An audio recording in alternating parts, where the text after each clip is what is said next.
Hi guys, I'm here this afternoon showing you how to do one version of a fill on the button block for my sewing room sampler. So I've already gone ahead and with my ruler and my ruler foot, I have gone ahead and stitched out the edge of the button block. And then I've gone around again, stitching out the hexagon shape. Then I ended my thread and I went around a third time and echoed the shape. And I'll tell you a secret, I forgot to do this on one of the blocks in the real version of the sampler. No one will ever know but you guys and me.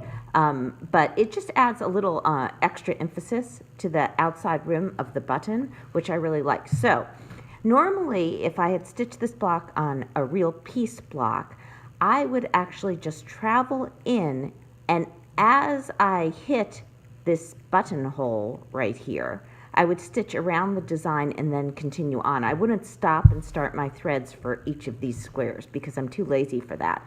Instead, I would travel in and go around the squares once I get to them. I feel like the button block has been pretty well stabilized as it is, just by stitching around the edge and then echoing around here. So I'll tell you the secret.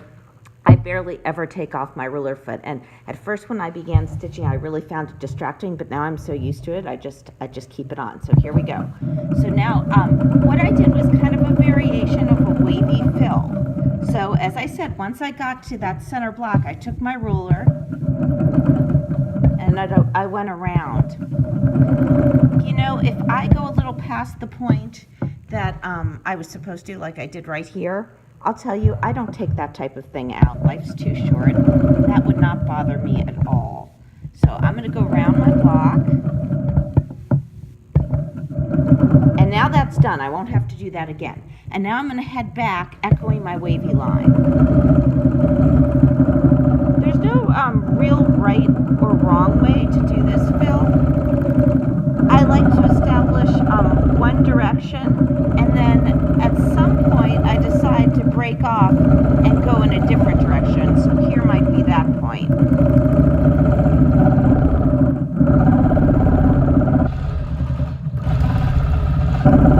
And you'll never see this, you know, I'm stitching on a solid piece of fabric, but you're not going to see your mistakes if you're stitching on patterned fabric. You really won't, so don't waste time trying to go back and fix everything that you do that you see as an imperfection. It really takes the joy out of quilting. So now I'm going to head off in another direction, and when I get right there, I'm going to go around my second little square. So let me do that. I would not usually mark here. I marked with a friction pen just because this is just a practice piece and I don't really care about it. Normally my piecing would mark these lines. When you're working with a ruler foot, you know that from the needle to the outer edge of the ruler foot there's a 1/4 inch. So for most rulers you have this little hook, and this hook is also a 1/4 inch from this ruler edge. So if I stitch hugging my ruler right with my ruler foot right along the ruler's edge, I'm going to get a line that's exactly a 1/4 inch, a stitching line from the edge of that ruler, and that's how I line things up. You guys will see this more once the BERNINA domestic foot comes out. We're all so excited for that. Okay, I'm going to go back in here and just do a little fill back up to here, and I'm going to come back out here.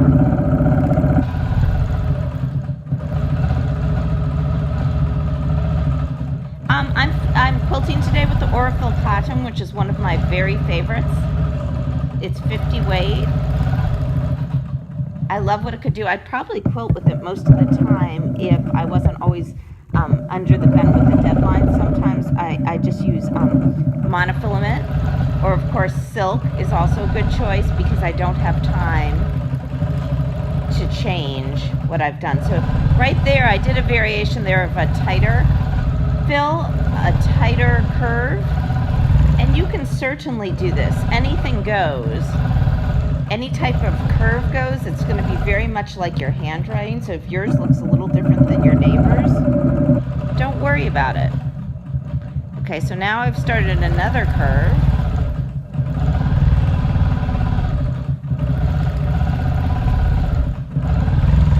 And the key really is to stay fluid and not to get too worried about things. I see things that aren't perfect here, but you know, if this was a patterned fabric, you'd never see it. So I'm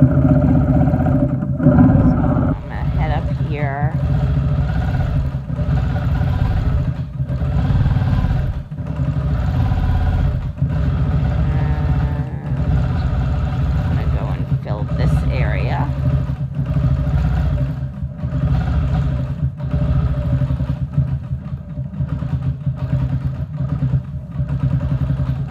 Now see, I crossed over a little bit there. If I really wanted to, I could rip that out, but I'm not going to bother.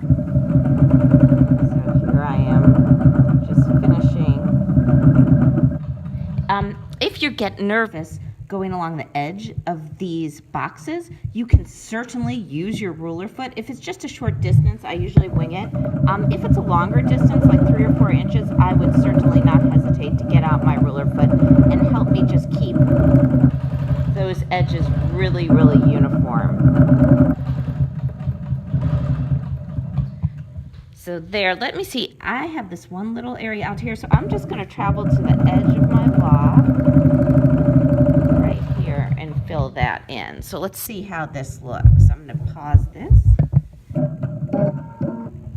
And you'll see how I end my threads now. I grab this top thread, I grab a loop with my finger, and I make one more stitch.